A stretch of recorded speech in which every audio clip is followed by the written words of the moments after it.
ಸಂದರ್ಭದಲ್ಲಿ ಬಿಜೆಪಿಯವರು ಪ್ರಜಾಪ್ರಭುತ್ವ, ಸಾಮಾಜಿಕ ನ್ಯಾಯದ ಬಗ್ಗೆಲ್ಲ ಮಾತನಾಡಿದ್ರೆ ಎಷ್ಟು ಹಾಸ್ಯಾಸ್ಪದವಾಗಿರುತ್ತದೆಯೋ ಹಾಗೆಯೇ ಕೆಲವರು ಸಾಂವಿಧಾನಿಕ ಹುದ್ದೆಗೆ ಅವಮಾನ ಎಂದೆಲ್ಲ ಮಾತನಾಡಿದ್ರು ಅಷ್ಟೇ ಗಂಭೀರ ಪ್ರಶ್ನೆಗಳು ಏಳುತ್ತವೆ. ಈ ಹಿಂದೆ ರಾಜ್ಯಪಾಲರು ಆಗಿದ್ದ, ಆಗೆಲ್ಲ ರಾಜ್ಯದ ಸರ್ಕಾರದೊಂದಿಗೆ ಸಂಘರ್ಷ ಮಾಡಿಕೊಂಡಿದ್ದಕ್ಕೆ ಸುದ್ದಿಯಲ್ಲಿದ್ದ, ಈಗ ಉಪರಾಷ್ಟ್ರಪತಿಯಾಗಿರುವ ಜಗದೀಪ್ ಧನ್ಕರ್ ವಿಚಾರದಲ್ಲಿ ಕೂಡ ಇಂಥದ್ದೇ ಪ್ರಶ್ನೆಗಳು ಮೂಡುತ್ತವೆ. ವಿಷಯ ಏನಂದ್ರೆ, ಸಂಸತ್ತಿನ ಭಾರೀ ಭದ್ರತಾ ವೈಫಲ್ಯದ ಬಗ್ಗೆ ಪ್ರಶ್ನಿಸಿದ್ದಕ್ಕೆ ಲೋಕಸಭೆಯಲ್ಲಿ ಇನ್ನಷ್ಟು ಸಂಸದರನ್ನ ಅಮಾನತು ಮಾಡಿದ ದಿನವೇ ರಾಜ್ಯಸಭೆಯಲ್ಲಿ ಇನ್ನೊಂದು ಪ್ರಹಸನವಾಗಿದೆ. ತಮ್ಮ ಹಾವಭಾವದ ಮಿಮಿಕ್ರಿ ಮಾಡಲಾಗಿದೆ ಎಂಬುದನ್ನು ಮುಂದಿಟ್ಟುಕೊಂಡು ಧನ್ಕರ್ ರಾಜ್ಯಸಭಾ ಪೀಠಕ್ಕೆ ಅವಮಾನವಾಗಿದೆ ಎಂದು ತೀವ್ರ ಆಕ್ರೋಶವನ್ನು ವ್ಯಕ್ತಪಡಿಸಿದ್ದಾರೆ. ಸಂಸದರ ಸ್ಥಾನ ಬಹಳ ಮಹತ್ವದ್ದು. ಸಂಸತ್ತಿನ ಸಭಾಪತಿಯ ಸ್ಥಾನಕ್ಕೆ ಭಾರೀ ಘನತೆ ಇದೆ, ಗೌರವ ಇದೆ. ಹಾಗಾಗಿ ಸಂಸದರು ಬಹಳ ಎಚ್ಚರಿಕೆಯಿಂದ ವರ್ತಿಸಬೇಕು ಅಂತ ತಮ್ಮ ಸ್ಥಾನಕ್ಕೆ, ತಮ್ಮ ಸದನದ ಸಭಾಪತಿಯ ಸ್ಥಾನಕ್ಕೆ ಕುಂದುಂಟಾಗುವಂತೆ ಅವರ ವರ್ತನೆ ಇರಬಾರದು. ಇಡೀ ದೇಶ ಅವರನ್ನ ನೋಡ್ತಾ ಇದೆ ಎಂಬುದು ಅವರಿಗೆ ಗೊತ್ತಿರಬೇಕು. ಹಾಗಾಗಿ ಧನ್ಕರ್ರನ್ನ ಸಂಸತ್ತಿನ ಹೊರಗೆ ನಿಂತು ಮಿಮಿಕ್ರಿ ಮಾಡಿದ ತೃಣಮೂಲ ಸಂಸದರ ನಡೆ ಸರಿಯಲ್ಲ. ಅಂಥದನ್ನ ಪ್ರೋತ್ಸಾಹಿಸಬಾರದು. ಆದ್ರೆ ಇಲ್ಲಿ ದೊಡ್ಡ ವಿಪರ್ಯಾಸ ಅಂದ್ರೆ ಸಭಾಪತಿಯ ಮಿಮಿಕ್ರಿ ಮಾಡಿದ್ದು ಭಾರೀ ದೊಡ್ಡ ಚರ್ಚೆಯಾಗ್ತಾ ಇದೆ, ವಿವಾದವಾಗ್ತಾ ಇದೆ. ಆದ್ರೆ ಪ್ರಜಾಪ್ರಭುತ್ವದ ಸಂಸದೀಯ ವ್ಯವಸ್ಥೆಯ ಮೋಕರಿ ಅಂದ್ರೆ ಅಣಕ ನಡೀತಾ ಇರುವ ಬಗ್ಗೆ ಯಾಕೆ ಯಾರಿಗೂ ಅದೊಂದು ತೀವ್ರ ಕಳವಳಕಾರಿ ವಿಚಾರ ಅಂತನಿಸ್ತಾ ಇಲ್ಲ? ಸರ್ಕಾರವೇ ಅಂಥದೊಂದು ಮೋಕರಿಯಲ್ಲಿ ತೊಡಗಿರುವ ಬಗ್ಗೆ, ಪೀಠದಲ್ಲಿರುವವರು ಅದೇ ರೀತಿ ನಡೆದುಕೊಳ್ತಾ ಇರುವ ಬಗ್ಗೆ ಚರ್ಚೆ ಆಗ್ಬೇಡ್ವೆ? ಸಂಸತ್ತಿನಲ್ಲಿ ವಿಪಕ್ಷವೇ ಇಲ್ಲದಂತೆ ಮಾಡ್ತಾ ಇರುವ ಬಗ್ಗೆಯೂ ಪೀಠದಲ್ಲಿರುವವರು ಸ್ವಲ್ಪ ಚಿಂತಿಸಬೇಡ್ವೆ?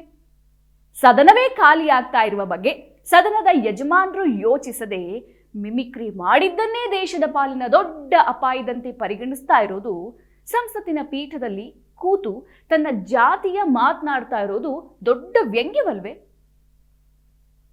ಸಭಾಪತಿಗಳಿಗೆ ಭಾರಿ ಅವಮಾನವಾಗಿದೆ ಎಂದು ಗೋಳಾಡ್ತಾ ಇರುವ ಟಿವಿ ಚಾನೆಲ್ಗಳು ಸಂಸದೀಯ ವ್ಯವಸ್ಥೆಯೇ ಇಲ್ಲಿ ಪ್ರಹಸನದಂತಾಗಿರುವ ಬಗ್ಗೆ ಚಕಾರ ಎತ್ತುತ್ತಿಲ್ಲ. ಆ ಬಗ್ಗೆ ಚರ್ಚೆಯೂ ಇಲ್ಲ. ಬೇರೆಲ್ಲ ವಿಷಯಗಳಲ್ಲಿ ಹಿಂದೂಗಳಿಗೆ ಅನ್ಯಾಯ, ಹಿಂದೂಗಳು ಎಲ್ಲರೂ ಒಂದು ಎಂದು ವಾದಿಸುವ ಬಿಜೆಪಿ ಸಂಘ ಪರಿವಾರ ಹಾಗೂ ಅದರ ಬೆಂಬಲಿಗ ಚಾನೆಲ್ಗಳಿಗೆ ಈಗ ಸಭಾಪತಿಗಳು ಜಾಟ್ ಜಾತಿಯ ವಿಷಯ ಎತ್ತುತ್ತಿರುವ ಬಗ್ಗೆ ಯಾವುದೇ ಆಕ್ಷೇಪ ಇದ್ದಂತಿಲ್ಲ.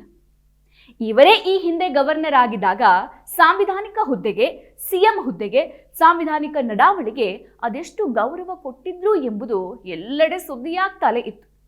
ಆಗ ಚುನಾಯಿತ ರಾಜ್ಯ ಸರ್ಕಾರವನ್ನ ಇವರೆಷ್ಟು ಗೌರವಿಸಿದ್ರು ಅಂತ ಆಗಾಗ ಚರ್ಚೆಯಾಗ್ತಲೇ ಇತ್ತು.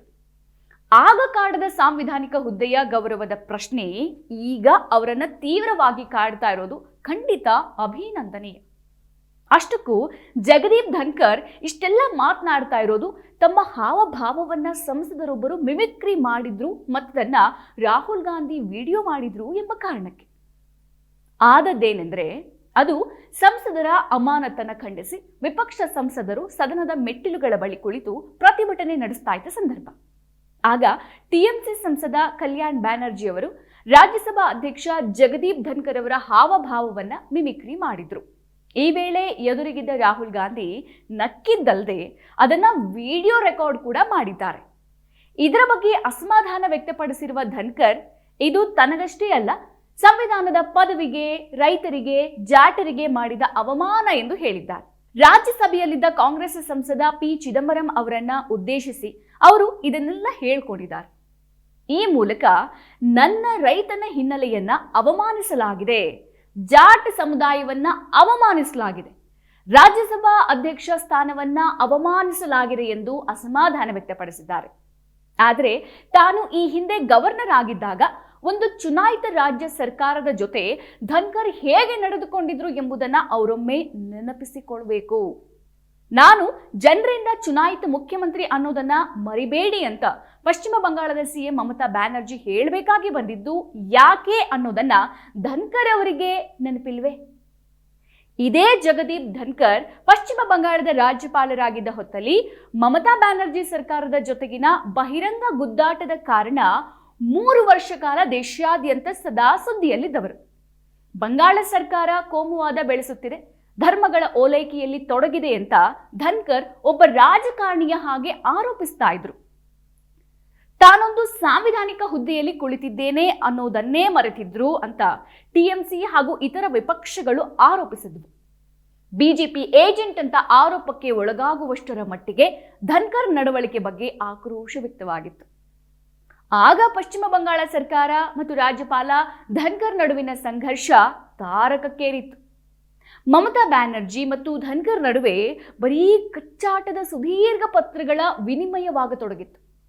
ರಾಜ್ಯಪಾಲರು ತಮ್ಮ ಅಧಿಕಾರ ವ್ಯಾಪ್ತಿ ಮೀರ್ತಾ ಇರೋದಾಗಿ ಟಿಎಂಸಿ ಮತ್ತೆ ಮತ್ತೆ ಆರೋಪಿಸ್ತಾ ಇದ್ರೆ, ಧನ್ಕರ್ ತಾನು ಸಾಂವಿಧಾನಿಕ ಕರ್ತವ್ಯ ಮಾಡ್ತಾ ಇದ್ದೀನಿ ಅಂತ ಮಾರುತ್ತರ ಕೊಡ್ತಾ ಇದ್ದಿದ್ದು ಮಾಮೂಲಾಗಿತ್ತು.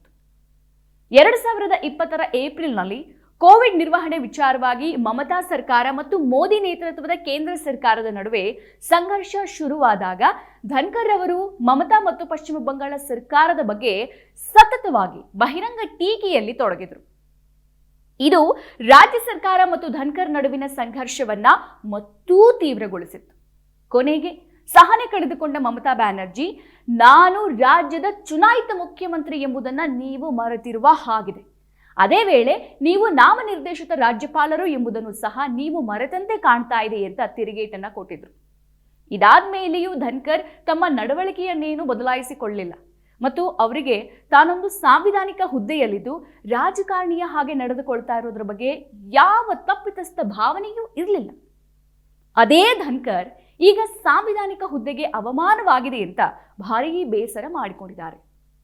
ಆದರೆ ರಾಜ್ಯಸಭೆಯಲ್ಲೂ ಅತ್ತ ಲೋಕಸಭೆಯಲ್ಲೂ ಸಸ್ಪೆಂಡ್ ರಾಜ್ ನಡೀತಾ ಇರುವ ಬಗ್ಗೆ ಅವರಿಗೆ ಯಾವುದೇ ಕಳವಳ ಇದ್ದಂತಿಲ್ಲ.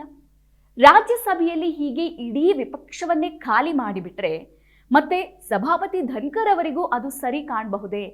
ಪ್ರಶ್ನೆ ಕೇಳಲೇಬೇಕಾದ ವಿಪಕ್ಷವೇ ಸದನದಲ್ಲಿ ಇಲ್ಲ ಎಂಬುದು ಅವರನ್ನ ಕಾಡುವುದಿಲ್ವೇ? ಹೀಗೆ ಜನರ ಪರವಾಗಿ ದೇಶದ ಸಂಸತ್ತಿನ ಸುರಕ್ಷತೆಯ ಬಗ್ಗೆ ಪ್ರಶ್ನೆ ಕೇಳಿದವರನ್ನ ಬೇಕಾಬಿಟ್ಟಿ ಅಮಾನತು ಮಾಡಿ ಹೊರದೂಡುವುದು ಸಂಸದೀಯ ವ್ಯವಸ್ಥೆಯ ಮಾಕರಿ, ಅಂದ್ರೆ ಅಣಕ ಅಲ್ವೇ? ಸಂಸದರೊಬ್ಬರು ಮಾಡಿರುವ ಮಿಮಿಕ್ರಿ ಬಗ್ಗೆ ತಲೆಕೆಡಿಸಿಕೊಂಡಷ್ಟು ಈ ಪ್ರಜಾಪ್ರಭುತ್ವದ ಮಾಕರಿ ಬಗ್ಗೆಯೂ ಮಾನ್ಯ ಸಭಾಪತಿಗಳು ಸ್ವಲ್ಪ ಚಿಂತಿಸಬೇಕಲ್ವೇ? ಇದಾಗಿತ್ತು ಈ ಹೊತ್ತಿನ ವಿಶೇಷ. ನೀವಿನ್ನು ವಾರ್ತಾಭಾರತಿ ಯೂಟ್ಯೂಬ್ ಚಾನಲ್ ಸಬ್ಸ್ಕ್ರೈಬ್ ಮಾಡಿಲ್ಲ ಅಂದ್ರೆ ಈ ಕೂಡಲೇ ಸಬ್ಸ್ಕ್ರೈಬ್ ಮಾಡಿ, ಪಕ್ಕದಲ್ಲಿರುವ ಬೆಲ್ ಐಕಾನ್ ಅನ್ನು ಪ್ರೆಸ್ ಮಾಡಿ.